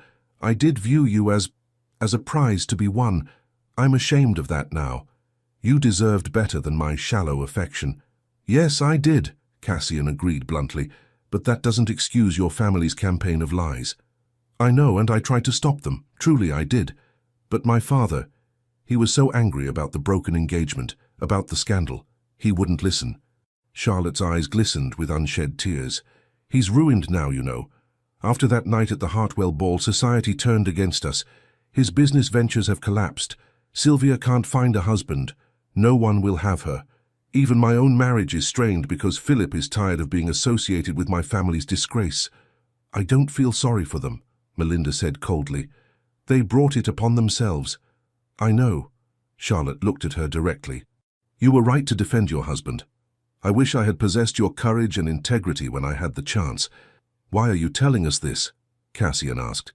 "Because I wanted you to know that not all of us are monsters. I made terrible mistakes, but I never wanted things to go so far." Charlotte straightened her shoulders. "I'm leaving London. Philip has accepted a position in the north. We'll be gone by the end of the month. Before I left, I wanted to make what amends I could." Melinda studied the other woman, searching for signs of deception or manipulation. But Charlotte's expression was open, her regret seemingly genuine. "Thank you for the apology," Melinda said finally. "I hope you find peace in your new life." Charlotte nodded, tears spilling over. "And I hope you both find happiness. From what I've seen, you already have." She curtsied and walked away, disappearing into the crowd. Cassian watched her go, his expression thoughtful. "Do you think she was sincere?" "I think she's realized too late the consequences of her actions," Melinda replied. "Whether that constitutes real repentance or just self-pity, I'm not certain. But it doesn't matter. She's leaving London. The Ashfords are broken, and we," she placed his hand on her stomach, "are beginning our real life together." Cassian smiled, the shadows that had haunted his eyes for so long finally lifting. "Our real life," he echoed. "I like the sound of that." They departed for Stormholt Abbey 3 days later, leaving behind the stifling heat of London and the memories of the season's drama. The journey took 2 days, travelling in comfortable stages with overnight stops at coaching inns. Melinda dozed through much of the journey, fatigue from the pregnancy making her drowsy. Cassian watched over her tenderly, ensuring she was comfortable, bringing her water and light meals when they stopped. "You're going to be an insufferably overprotective father," Melinda observed at one point, watching him fuss with the carriage cushions. "Absolutely," Cassian agreed without shame. "I'm going to spoil our child abominably." "One child won't be enough," Melinda mused. "I'm thinking at least 4. 4? Cassian looked startled, then pleased. "I'm amenable to that, though perhaps we should see how this one goes first." They arrived at Stormholt Abbey in the golden light of late afternoon. The estate was everything Cassian had promised, a magnificent Elizabethan manor house set in rolling parkland, with ancient forests beyond, and the shimmer of the sea visible in the distance. "It's beautiful," Melinda breathed, as the carriage rolled up the sweeping drive. "Wait until you see the inside," Cassian said, looking boyish with excitement. "And the gardens. My mother's gardens were famous throughout Devon." The interior of Stormholt Abbey was as impressive as its exterior: vaulted ceilings, magnificent plasterwork, family portraits dating back centuries. But there was also a warmth to it that Stormholt House in London had lacked. This was clearly a home, not just a showplace. The housekeeper, Mrs. Thornton, sister to the London butler as it turned out, greeted them warmly. "Welcome home, Your Grace. Your Grace. It's wonderful to have the Abbey full of life again." "It's good to be here, Mrs. Thornton," Cassian said. "Please show Her Grace to the Duchess's apartments. She's tired from the journey." "Of course, Your Grace. Right this way." The Duchess's apartments at Stormholt Abbey were more personal than those in London, lighter, airier, with views over the gardens and parkland. Melinda sank onto the window seat, gazing out at her new domain. "What do you think?" Cassian asked, coming to sit beside her. "I think we're home," Melinda replied simply. That night they dined alone in the small family dining room, attended by only a few servants. After months of performing for London society, the privacy felt luxurious. "What shall we do with all this freedom?" Melinda asked over dessert. "Everything," Cassian replied. "Ride through the estate, walk along the cliffs, read in the library, sleep late, make love in the afternoon." He grinned wickedly. "All the things we couldn't do in London." "Sounds perfect," Melinda said. And it was. The months at Stormholt Abbey passed in peaceful contentment. Melinda's pregnancy progressed smoothly, her belly growing round as autumn painted the Devon countryside in shades of gold and crimson. Cassian was indeed an insufferably attentive husband. He insisted Melinda rest frequently, brought her books and tea, accompanied her on gentle walks through the gardens, and spent his evenings reading to her or playing the pianoforte while she embroidered baby clothes. "I'm not made of glass," Melinda protested one afternoon when Cassian objected to her riding. "No, but you're carrying our child," Cassian replied firmly. "Humor me, Melinda. Let me take care of you." And Melinda, who had spent most of her life taking care of herself, learning to navigate society's treacherous waters alone, found herself surrendering to the luxury of being cherished. They received few visitors at Stormholt Abbey, which suited them both perfectly. The Dowager Duchess came for a week in October, ostensibly to check on their welfare, but really, Melinda suspected, to ensure Cassian was treating his pregnant wife properly. "He's being wonderful," Melinda assured her over tea in the morning room. "Perhaps a bit overprotective, but I can't fault his devotion." "Good," the Dowager said with satisfaction. "I knew you'd be perfect for him. He needed someone strong, someone who wouldn't be cowed by society's judgment or his own wounds." "He's healed considerably," Melinda observed. "He smiles more now, laughs freely. The darkness that used to shadow him has lifted." "Love does that," the Dowager said simply. "Real love, not the shallow infatuation that so many mistake for the genuine article." Word of Melinda's pregnancy had spread through the ton, of course. Letters of congratulation arrived from surprising sources. Lady Pemberton sent a beautiful christening gown, Lord Hartwell an antique rattle that had been in his family for generations. Even some of the young ladies who had once pursued Cassian sent awkward but well-meaning notes. The Ashfords sent nothing, which was a relief. According to the Dowager's reports, Lord Ashford's fortunes had indeed collapsed completely. The family had retreated to a small estate in the north, effectively exiled from London society. Charlotte and Sir Philip had moved to Yorkshire. Lady Sylvia remained unmarried, and by all accounts, bitter. "I should feel sorry for them," Melinda said when the Dowager related this news, "but I can't quite manage it." "Nor should you," the Dowager replied tartly. "They brought their troubles upon themselves through malice and lies. Let them live with the consequences." As Melinda's pregnancy advanced into the final months, they began preparing the nursery. Cassian threw himself into the project with enthusiasm, personally overseeing every detail, from the pale yellow paint on the walls to the carved wooden cradle that had rocked Stormholt infants for generations. "Boy or girl, do you think?" he asked one evening, as they stood in the finished nursery admiring their work. "I don't know," Melinda replied, resting her hands on her enormous belly. "But healthy, that's all I care about."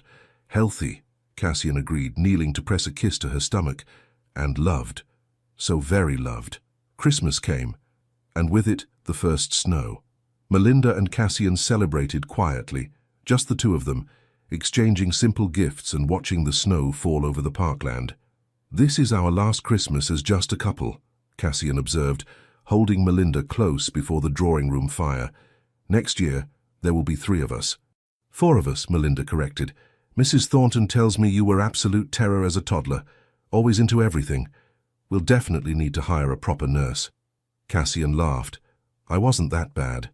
You once climbed onto the roof at age 3 and had to be coaxed down by the head gardener. How does Mrs. Thornton even remember that?" "She has an excellent memory for your childhood misdeeds," Melinda said dryly. "I'm compiling a list for our child. Someday they'll need to know what they're genetically predisposed to." "What about your childhood misdeeds?" Cassian challenged. "I was a perfect angel," Melinda claimed with a straight face. "Liar," Cassian said affectionately, and kissed her. January arrived with bitter cold and clear skies. Melinda's time was drawing near.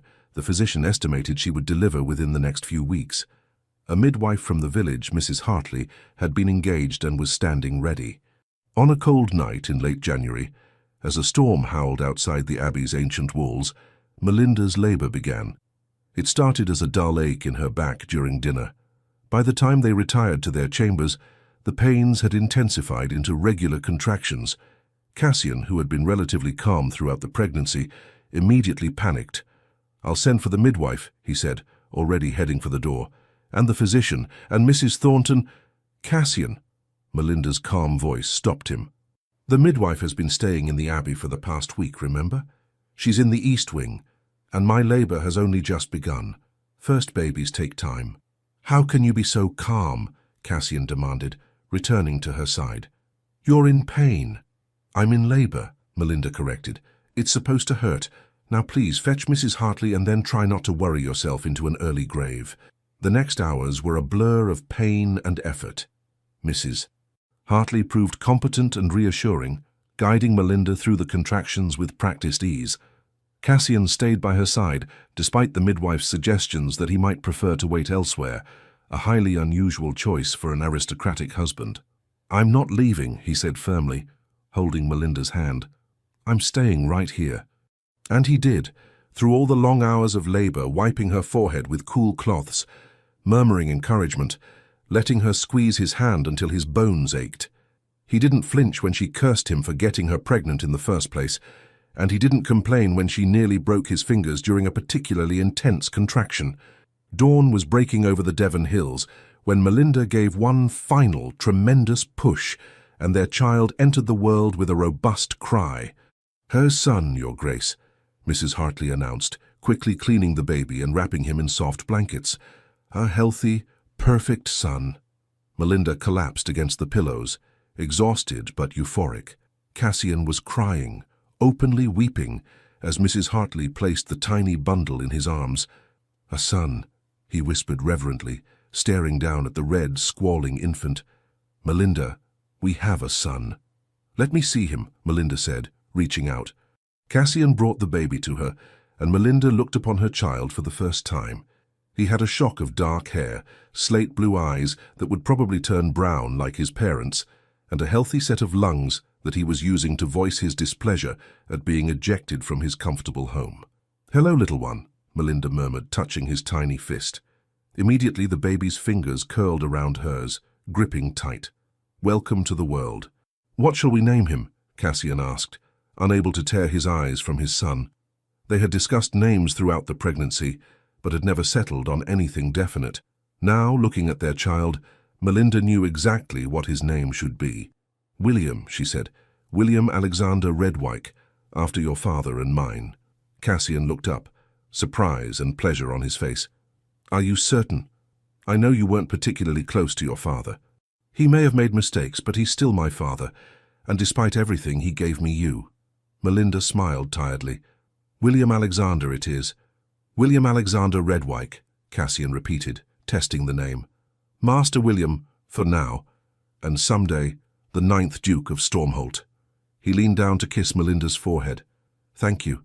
Thank you for him. For this. For everything." "Thank you for being here," Melinda replied. "For staying with me." "Always," Cassian promised. "I'll always stay." The weeks following William's birth were a haze of exhaustion and overwhelming love. Melinda discovered that while she adored her son, being a new mother was far more challenging than she had anticipated. William had strong opinions about everything, when he wanted to eat, when he wanted to sleep, when he wanted to be held. And he expressed these opinions loudly. Cassian was besotted. He spent hours simply watching William sleep, marveling at each tiny yawn and stretch. He learned to change nappies with surprising competence, and could soothe the baby's fussing with a practiced bounce and gentle hum. "You're a natural father," Melinda observed one night, watching Cassian pace the nursery with a crying William. "I'm determined not to be like my own parents," Cassian replied. "William will never be just a pretty face to me. He'll be valued for his character, his mind, his heart." "He's lucky to have you," Melinda said softly. "We're both lucky to have you," Cassian corrected, finally getting William to settle. He placed the now sleeping baby in his cradle with exquisite care. "You're an extraordinary mother, Melinda, and an extraordinary woman." They stood together, watching their son sleep, and Melinda felt a contentment so profound it brought tears to her eyes. This was what she had always wanted, even when she hadn't known to want it. A family built on love, not obligation. A husband who cherished her. A child who would grow up knowing he was valued for who he was, not what he looked like. "We did it," she whispered. "Despite everything, my family's debts, your wounds, the Ashfords' lies, we built something real, something beautiful." "We did," Cassian agreed, pulling her close. "And this is only the beginning." Spring came to Stormholt Abbey, transforming the gardens into a riot of color. William, now 3 months old, was developing rapidly, smiling at his parents, grasping at toys, becoming more alert and responsive each day. Melinda had regained her strength and figure, though she found herself changed in more fundamental ways. Motherhood had awakened something fierce and protective in her, a willingness to defend her family against any threat. She suspected she would never again be the quietly obedient daughter she had been before her marriage. "You've grown fierce," Cassian observed one afternoon as they walked through the gardens, William nestled in his father's arms. "I like it. Motherhood will do that," Melinda replied, "though I was fairly fierce at the Hartwell ball, if you recall." "True. You were magnificent." Cassian smiled down at his son. "William, your mother is a warrior queen. Never forget that." William, who was more interested in trying to grab his father's cravat, gurgled happily. They had received word from London that society had moved on to new scandals. The Stormholts were now simply another aristocratic family, respected, established, no longer the subject of gossip. The Ashfords were all but forgotten, their brief campaign of revenge a cautionary tale about the dangers of malice. "Do you think we'll ever return to London?" Melinda asked. "Eventually," Cassian said. "William will need to be presented to society someday.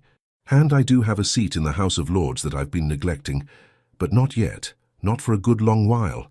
"Good," Melinda said with satisfaction. "I'm quite content here." They had visitors occasionally. The Dowager came for Easter, bringing gifts for William and approval for how the young family was managing.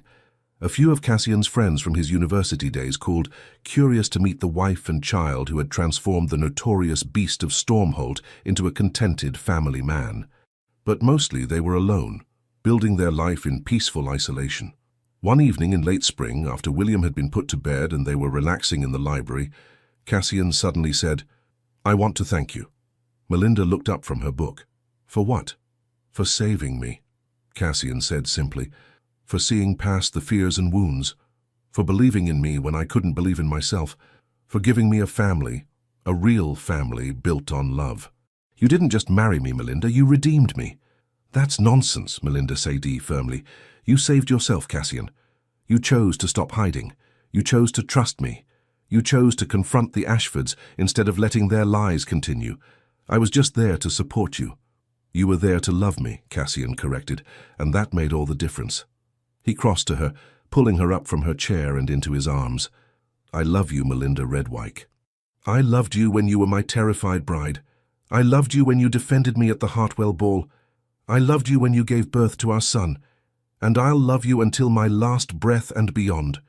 "I love you too," Melinda whispered, tears pricking her eyes. "My beautiful beast. My perfectly imperfect husband." "I'm not a beast anymore," Cassian said with a smile. "No," Melinda agreed. "You're just a man, a good man, the best man I know." They kissed, deep and lingering, tasting of love and contentment and hope for the future. From the nursery upstairs came the sound of William beginning to fuss, wanting his evening feeding. Melinda laughed against Cassian's lips. "Duty calls," she said. "Let me get him," Cassian offered. "You've been with him all day." "We'll go together," Melinda decided, taking his hand. And they did, climbing the stairs to the nursery where their son waited, walking into their future hand in hand. 5 years later, the gardens at Stormholt Abbey rang with children's laughter. William, now 5 years old and the very image of his father, raced across the lawn pursued by his younger brother Edmund, age 3, and their baby sister Catherine, who at 18 months was just learning to toddle. "Careful," Melinda called from where she sat on a blanket under an ancient oak tree, her hand resting on her swollen belly. She was pregnant again, their fourth child due in the autumn. "Don't run too far." "We won't, Mama," William called back, ever the responsible eldest child. Cassian emerged from the house carrying a basket of refreshments, which he set down beside his wife before lowering himself to the blanket with a groan. "I'm getting too old for 3 children," he complained good-naturedly. 4 might actually kill me." "You're not even 40, Melinda pointed out, "and you love every minute of it." "I do," Cassian admitted, watching their children play with undisguised adoration, "though I still say we should stop at 4. "We said that after Edmund," Melinda reminded him, "and yet here's Catherine, and another on the way." "You're the one who wanted 4 children, Cassian said, then paused. "This is the 4th. We're stopping now, yes?" "Probably," Melinda said vaguely, which made Cassian laugh. Catherine toddled over, demanding to be picked up by her father. Cassian obliged, settling the dark-haired little girl on his lap. She had Melinda's eyes and Cassian's dramatic features. Already, at not quite 2, she was showing signs of being a beauty. "Not that looks matter," Cassian had said firmly when people commented on Catherine's prettiness. "She'll be valued for her mind and character, just like her brothers." They had kept that promise with all their children. William was being educated not just in the traditional subjects expected of a future duke, but also in kindness, integrity, and the importance of seeing beyond surface appearances. Edmund showed signs of becoming a scholar, fascinated by books and natural philosophy, and Catherine, though still very young, was already demonstrating a fierce independence that reminded Melinda of herself. "Do you ever regret it?" Cassian asked suddenly. "The marriage, I mean. Coming to Stormholt as my frightened bride?" Melinda looked at her husband, older now with threads of silver in his dark hair, but still devastatingly handsome. More importantly, he was happy. Truly, deeply happy, in a way she suspected he had never been before their marriage. "Not for a single moment," she said truthfully. "You? How could I regret the greatest blessing of my life?" Cassian leaned over to kiss her, careful of her pregnant belly. "You gave me everything, Melinda. Love, family, redemption, purpose. You saw past the beast and found the man." "There never was a beast," Melinda corrected gently, a conversation they'd had many times over the years. "Just a wounded man who needed to be loved." From across the garden, William called out, "Papa, come play with us." "Duty calls," Cassian said with a smile, carefully setting Catherine down and hauling himself to his feet. He extended a hand to help Melinda up. "Come on, my love. Let's go be chased by our feral offspring." "They're not feral," Melinda protested, laughing. "Merely enthusiastic." As they walked across the lawn toward their playing children, Melinda reflected on the journey that had brought them here. She had entered Stormholt House 5 years ago, prepared to be broken, expecting a monster. Instead, she had found a partner, a lover, a friend. She had found home.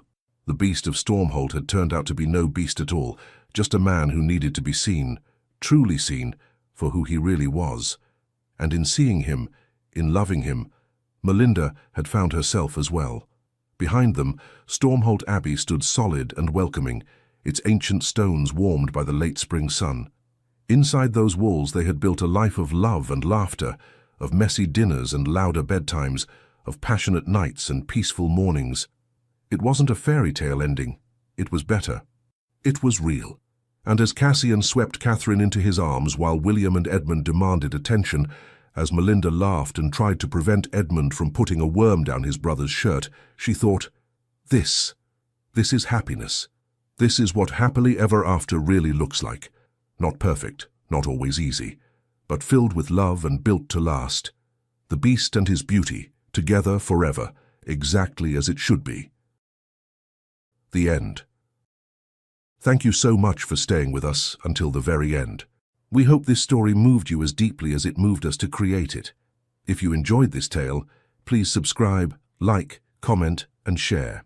Your heartfelt support encourages us, from the bottom of our hearts, to keep writing more stories full of love, redemption, and unexpected twists. And don't miss what's next. At the end of the video, another hand-picked story will appear. Click it and be swept away by another emotional tale just like this one. Thank you for being here. The Legends of the Fall Team.